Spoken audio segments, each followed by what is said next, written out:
Olá, está começando o quarto episódio do Serra Cervejeira, o podcast de entrevista da turma de Engenharia de Alimentos do IFSC Campus Urupema. Entrevistamos hoje o Alexandre Bertoni, ele é diretor administrativo e de produção da cervejaria Lajaica. Atualmente é diretor regional da Serva Catarinense na região da Serra Catarinense. É cervejeiro caseiro e também instrutor para curso de cervejeiros caseiros. Espero que gostem da entrevista.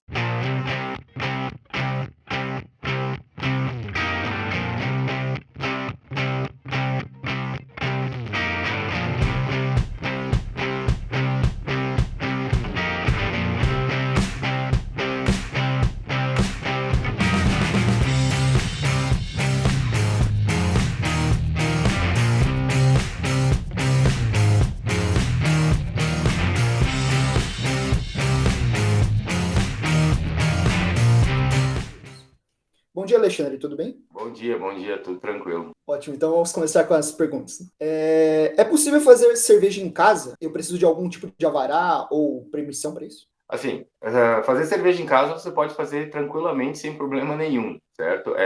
Seria nada mais do que você cozinhar em casa, você preparar um alimento para ti. É justamente essa a diferença, né? Você fazer cerveja para você. A questão do alvará ou de outro tipo de fiscalização começa a partir do momento que você queira comercializar esse produto que você fez, né? E aí você vai sofrer a fiscalização e entrar dentro de todos os trâmites para comércio, né? Uma produção simples para você consumir, tua família, final de semana, isso aí é totalmente liberado e recomendado, né?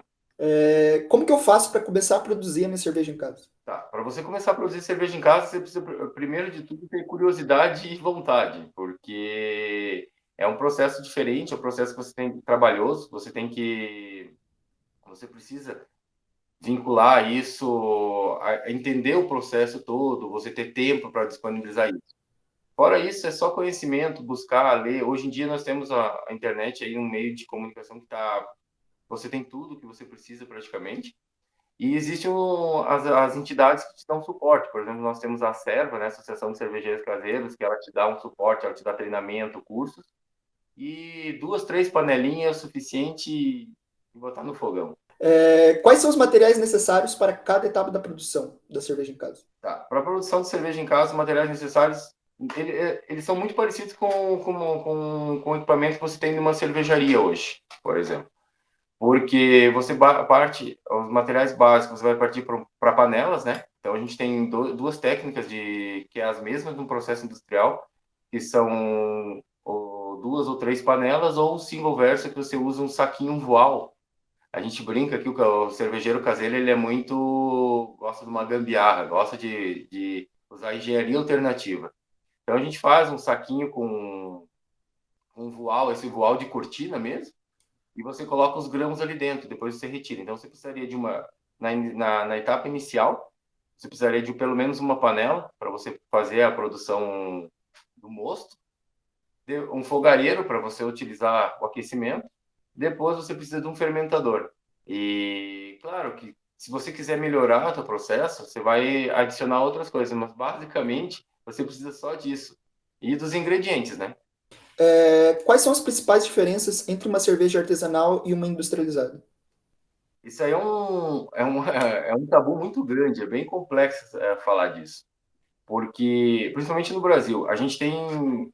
O que difere uma cerveja artesanal de uma industrial? Se a gente pegar a essência da palavra artesanal e industrial, você vai pegar que a artesanal é aquela feita manualmente, certo?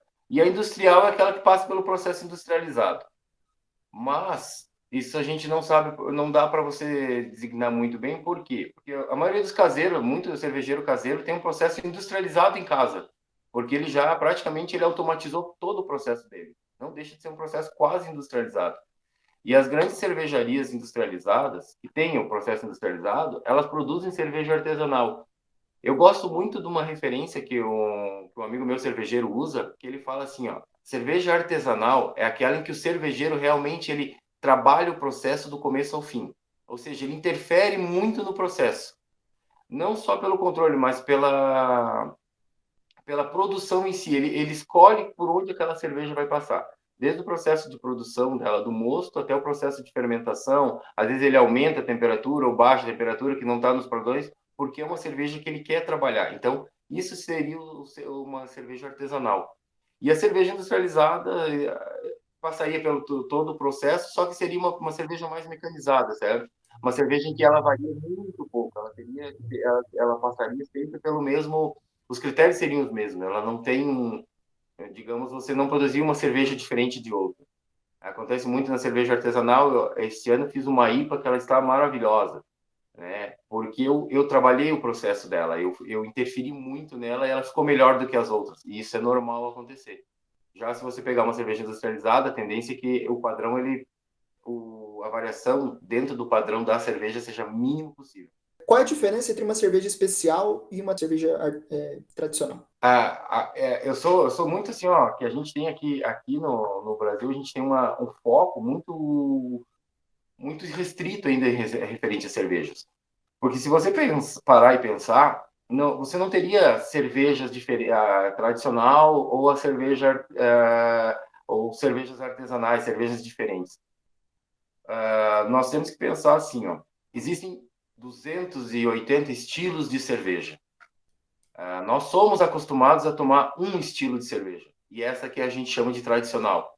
Então, os outros 279 estilos, eles são só diferentes daquela ali. Ou seja, são cervejas iguais, só que não tão habituais para o nosso paladar. Eu até brinco que nosso universo cervejeiro é muito restrito, muito limitado. Nós trabalhamos aí com no máximo 10 estilos de cerveja.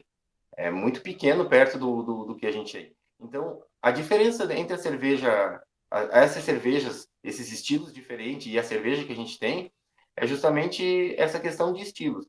Algumas são mais amargas, algumas mais adocicadas, mais maltadas, algumas são mais ácidas, outras são mais alcoólicas. Então, essas variâncias vão definir vários estilos. E o nosso tradicional, é a nossa American Lager, que é a clássica, é uma cervejinha leve. Então, tudo que a gente toma diferente parece que, opa, tô tomando algo muito especial. Não, tá tomando uma cerveja diferente, é só isso. E a American Lager é uma cerveja muito simples. É uma cerveja simples no sentido, assim, que eu digo de variações dentro do paladar dela, que é uma cerveja leve, uma cerveja com um pouco carga de lúpulo, um pouco maltada. Então, é uma cerveja bem tranquila para qualquer um beber, e a gente acaba estimulando o nosso paladar nessa cerveja mais tradicional. Eu acredito que a gente não diferencia, não é legal você diferenciar. O que eu acho interessante é você falar assim, são cervejas diferentes. Vou provar algo diferente. Aí você está tomando uma cerveja diferente. E procurar o estilo, não, vou tomar uma artesanal. Não, você está tomando uma artesanal. Você está tomando uma cerveja de estilo diferente. Porque tem muitos estilos que já são industrializados, já são clássicos e não alteram muito, já estão no processo industrializado da cervejaria, né? Certo. É como se o nosso costume de beber essa cerveja tradicional tornasse ela tradicional, né? Eu poderia estar bebendo qualquer especial, tipo, costumeiramente, ela seria tradicional, né? Exatamente isso. Se nós tivéssemos, digamos que lá nos primórdios, nas primeiras cervejarias brasileiras nacionais, a gente tivesse alguém que tivesse focado numa IPA, por exemplo, uma IPA, uma Indian Pale Ale, que é uma cerveja bem lupulada, hoje nossa tradicional seria uma IPA. Uhum. E nós teríamos todo mundo tomando IPA, e quando chegasse uma American Lager, os caras falavam, eu não gosto de tomar porque ela é muito fraquinha, muito leve. Entende? Então, assim, eu gosto de separar bem, porque você acaba reduzindo aqueles 270 e poucos estilos numa única coisa, como cerveja artesanal diferente da tradicional. Quais são os principais desafios relacionados à produção de cerveja em casa? A produção de cerveja em casa ela tem muitos desafios, porque a maioria dos cervejeiros, o caseiro, ele é autodidata, primeiro de tudo. Alguns fazem cursos, né? Fazem um treinamento inicial, mas são cursos básicos em que você passa o beabá da cerveja, de como produzir cerveja. E nisso você entra num processo em que ele é todo artesanal. Esse é o literalmente, né? Da palavra artesanal, em que você vai interagir em todo o processo, você vai fazer. Então, esse cervejeiro ele não tem um equipamento muito qualificado, ele tem grandes problemas de contaminação.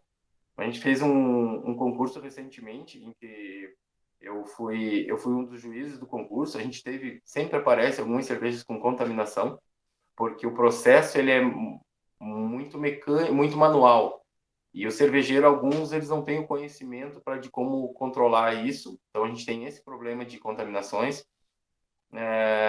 O controle dele ele é fraco. É difícil de você ter um controle do processo cervejeiro. É muito fácil, é muito comum você encontrar um cervejeiro caseiro que faz cerveja em casa, que ele não consegue repetir a mesma receita. Ele nunca consegue fazer duas cervejas iguais, mesmo usando a receita ao pé da letra, mas ele não faz duas cervejas iguais. Justamente por isso, ele não tem todo o controle do processo. Ele não sabe a que temperatura ele fermentou, o quanto de lama ele colocou. Geralmente ele bebe um pouquinho durante a produção, no meio da produção ele já não sabe mais o que está fazendo. Eu brinco assim, mas é divertido, pelo menos isso. E o que eu falo é assim, ó, enquanto ele estiver se divertindo, esse é o que está valendo. Né? Enquanto isso for prazeroso para ele, está valendo. Ah, não tenho controle, a cerveja não saiu como eu queria. Paciência, acontece. Na cervejaria acontece isso às vezes. A gente tem umas levas lá que não saem exatamente onde a gente quer. Mas eu acho que o grande desafio é esse. É você focar naquela produção, que aquilo te traga prazer. Que você chegue num produto final e que você possa degustar ela, trazer um amigo, fazer um churrasco em casa, abrir uma cerveja e falar assim, ó, essa fui eu que fiz. Né? Do processo inteiro. Eu acho que esse é o desafio, é chegar naquela cerveja final. Esse é o maior desafio de todos.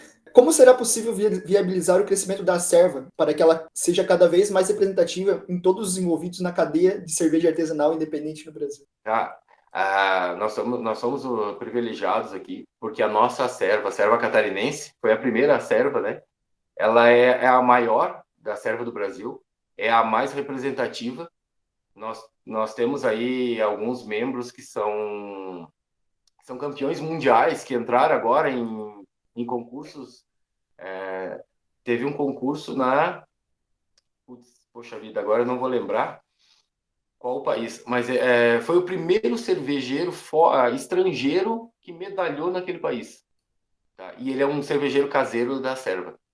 Né? Então, assim, ele já medalhou em concursos americanos, em concursos europeus. Então, o pessoal, assim, ó, faz cerveja muito boa. Então, a serva ela é muito difundida. Nós estamos aí em praticamente todos os municípios do estado, em todos os estados, praticamente, a gente tem uma representatividade. Então, é uma união muito intensa. E aí, para que a gente possa difundir mais isso, o que falta realmente é o interesse a gente conseguir trazer esse cervejeiro caseiro. Isso talvez seja o nosso braço hoje em dia, o nosso tendão de Aquiles, né? É você conseguir trazer, porque nós temos uma representatividade grande, então nós precisamos trazer cervejeiros novos. Esse pessoal que está começando. Né? E aí, como a internet hoje te dá muitos links, então tem muita gente vendendo curso, o pessoal ensinando o cervejeiro a produzir. Então ele vê isso na internet, para que eu vou entrar numa associação? Para que eu vou me associar? Para que eu vou entrar com outro cervejeiro se eu já posso ter isso de graça? Então essa facilidade impede um pouquinho. Então esse é um caminho que a gente está desbravando aí, que é você trazer, agregar isso, porque a serva ela é bem vinculada, principalmente as cervejarias artesanais, que a gente está no estado, todas elas, se eu não te falar que quase todas são sócios da serva hoje, quase todos os cervejeiros já foram sócios da serva. E isso é uma coisa muito interessante. Então a gente está bem vinculado ao mercado e estamos ali no meio do meio termo, entre o mercado industrial, profissional, né? Das cervejarias e o caseiro. Então, a gente agrega um público mais que tem um maior conhecimento, pessoal que já faz cerveja há mais tempo. Nosso maior desafio hoje é buscar esse pessoal que está iniciando. Aquele cara que comprou 2 panelinhas e fala, hoje eu vou fazer a minha primeira cerveja. Eu vou passar as perguntas agora para a turma e para a professora. Então, Alex, eu queria saber de você, o que que você acha que o IFSC poderia contribuir tanto com essa parte dos cervejeiros caseiros, quanto com a Lajaica e tudo mais, o que que a gente poderia fazer em parceria para contribuir e ajudar vocês nisso, nesses desafios que você citou? Então, nós temos vários desafios aí. Vamos pegar eles por partes aí. vendo como cervejeiro caseiro, justamente aquela história que eu tava tentando explicar ali da serva, uma coisa bem importante que eu acho que é, como o meio acadêmico, ele é trazer aquele conhecimento. Um ponto seria esses controles que o caseiro não tem em casa, essas dificuldades que ele tem. Eu acredito que você faz a pesquisa, a universidade ela tem esses dois focos, né? Ele tem o lado da pesquisa, mas não adianta só você adquirir conhecimentos se você não repassar isso para a comunidade. E aí, com uma forma de extensão, você traria isso de volta para a comunidade. E dentro do meio cervejeiro, essa ideia de você ter controles, você repassar esse conhecimento adquirido dentro da universidade, tipos de fermentação, a forma como a fermentação é feita, os controles que você pode ter ou não, materiais que você pode usar ou não, certo? Isso aí seria um grande incentivo para o cervejeiro caseiro. E vinculando isso à serva, né? Esses vínculos são sempre bem-vindos. Nós conseguimos sempre fazer algumas parcerias bem importantes com algumas universidades, em que a universidade tem todo o suporte de conhecimento, treinamento que pode dar para até esses cervejeiros mais experientes. A gente tem um pessoal ali que é muito fera, os caras são bons mesmo. Olha, não, eu gosto de brincar assim que é mais difícil você medalhar num concurso da serva do que num concurso de cervejeiros profissionais, porque o cervejeiro profissional ele usa aquela cerveja, ela tem que ser comercial, então ele vai trabalhar vai limitar a utilização de material, ele vai ter que otimizar para que a cerveja seja economicamente viável. O cervejeiro caseiro não está nem aí para isso.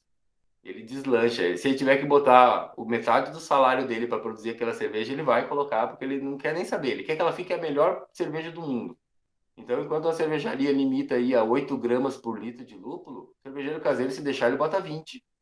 Então, ele extrapola. Aí, nesse sentido, eu digo que o cervejeiro caseiro tem um pessoal muito fera. E esse pessoal que tem um bom conhecimento, às vezes eles pecam em alguns detalhes, sabe?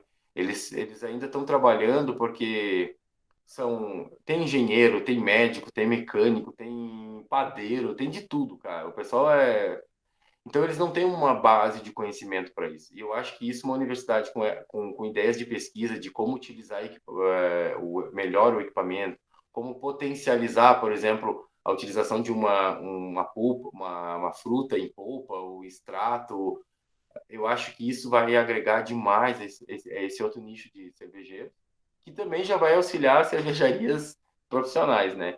Nada como a gente ter um suporte acadêmico em que você possa, desde orientação, porque a gente, quando entra nesse mundo, nós entramos nesse mundo profissional da cervejaria aí, a gente entra meio que às cegas, né? Geralmente a gente entra às cegas, você sai de uma ideia de cervejeiro caseiro, quando você entra numa cervejaria, você fala assim, poxa, eu queria só fazer cerveja, é a última coisa e é uma das poucas coisas que a gente faz. Mas a gente tem muitos desafios ali, desde a parte de organizacional, desde a parte de estrutura, que nós vamos fazendo de acordo com a nossa necessidade. Ah, hoje dá para fazer assim, o assado, nós vamos colocando e trabalhando. Porém, demanda um pouquinho de conhecimento técnico para algumas coisas. Eu acho que isso a universidade ela pode trazer e agregar monstruosamente o nosso nicho aí. O episódio de hoje foi, excepcionalmente, um recorte da entrevista. Para mais informações relevantes sobre cervejas artesanais, confira o restante da entrevista, com rodadas de perguntas extras, em nosso blog engenhariadealimentosifscurupema.blogspot.com.